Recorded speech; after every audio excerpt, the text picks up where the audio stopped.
අද අපි කතා කරන්නේ ඇමරිකානු ඉතිහාසයේ සිදු වූ තවත් අద్භූතම සිදුවීමක් ගැන. මේ සිදුවීම වෙන්නේ ටෙනසී ඇඩම් හි ප්‍රදේශයේ ජෝන් බෝල් කියන පුද්ගලයාගේ ඔහුගේ පවුලට අයත් සාමකාමී නිවසක් තිබුණා. ඒ කියන්නේ ටෙනසීහි ගොවි බිම් නිවසක්. නමුත් 1817 දී ඔවුන්ගේ මේ නිවසේ තිබූ සාමකාමී බව නැති වෙලා යනවා.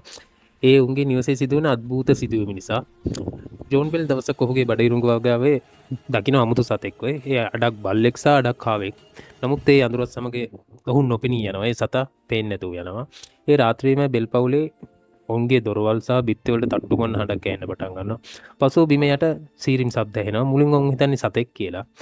පස්සේ කවුරු හරි කතා කරන ශබ්දයක්ද උන්ට ඇහෙන්න පටන් ගන්නවා. මේ සිදුවීම නිසා දරුවන් කෑ ගහලා අවදි වෙනවා. උන්ගේ ඇඳ ඇතිලි පවා ඇදලා දානවා. සමහරක් වෙලාවට උන්ට නොපෙනෙන අත් වලින් පාර දෙන්න පටන් ගන්නවා. ඊට පස්සේ ජෝන්ගේ බිරිඳ වෙන ලුසීට ඇහෙනවා ලස්සනට ගීතිකා ගායනා කරන කාන්තාවක්ගේ කටහඬක්. නමුත් ඒ බලන විට කිසිවෙක් එහි නැහැ. හැබැයි ශබ්ද ඇහෙනවා. කටහඬේ ශබ්ද එන්න වැඩි වෙනවා. මේ ශබ්දය Taman හඳුන්වනවා තමා කේට් බව. මම කේට් බැටිස්ගේ මායාකාරිය. ඒ පවසනවා.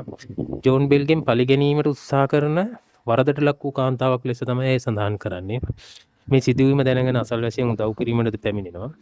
ආත්මය නිවසට ඇතුළු වෙන සියල්ලන්ටම කරදර කරන්න පටන් ගන්නවා. ඒ වගේම මේ ආරංචිය වේගයෙන් පැතිරලා යනවා.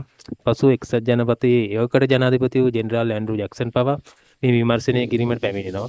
නමුත් ඔවුන්ගේ මිනිසුන් බෙල් ගෝවිපල වෙත ළඟා වන විට ඔවුන්ගේ කරත්ත කැඩිලා යනවා. ඒ වගේම අශ්වයන් මේ ගමන ප්‍රතික්ෂේප කරනවා. කියන්නේ මෙතනින් ඉදිරියට යන ප්‍රතික්ෂේප කරනවා. ඒ විට අන්ධකාරයෙන් කාන්තාවගේ හඬක් නැවත ඇසෙන්න පටන් ගන්නවා. ඒ පවසනවා ඔබට තවත් ඉදිරියට යන්න හැකියි කියලා. ඒ වගේම 1820 වෙනිට මේ ජෝන් බෙල් බරපතල ලෙස රෝගාතුර වෙනවා.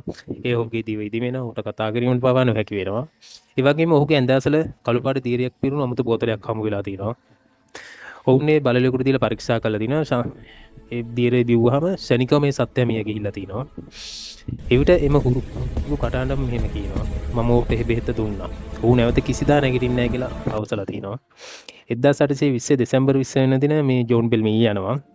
එදින රාත්‍රියේ ගෝපියල නිවස හරහා ඒ කියන්නේ කවුරු හරි සිනා වෙන හඬක් ඇහුණා කියලා ප්‍රදේශවාසීන් පවසලා තිනවා. බෙල් මායාකාරිය ඇගේ පොරොන්දු ඉටු කළා කියලත් මේකේ සඳහන් වෙනවා. ඉතින් ජෝන්ගේ මරණයෙන් පසු ආත්මය නිහඬ වෙනවා. ඒ නමුත් සදාහරම නිහඬ වෙන්නේ නැහැ. අවුරුදු 7කින් නැවතෙන පැමිණෙන බව පවුලයට පවසලා තිනවා. ඇය එසේ කරලා තිනවා. සීවසකට පසු පවා පැරණි බෙල් දේපලට අමුත්තම් පැමුණාම රාත්‍රී කාලේදී අමුතු ශබ්ද ඇහිලා තිනවා. ඒ කියන්නේ පීඩාකාරී බව නැති වෙලා නැහැ.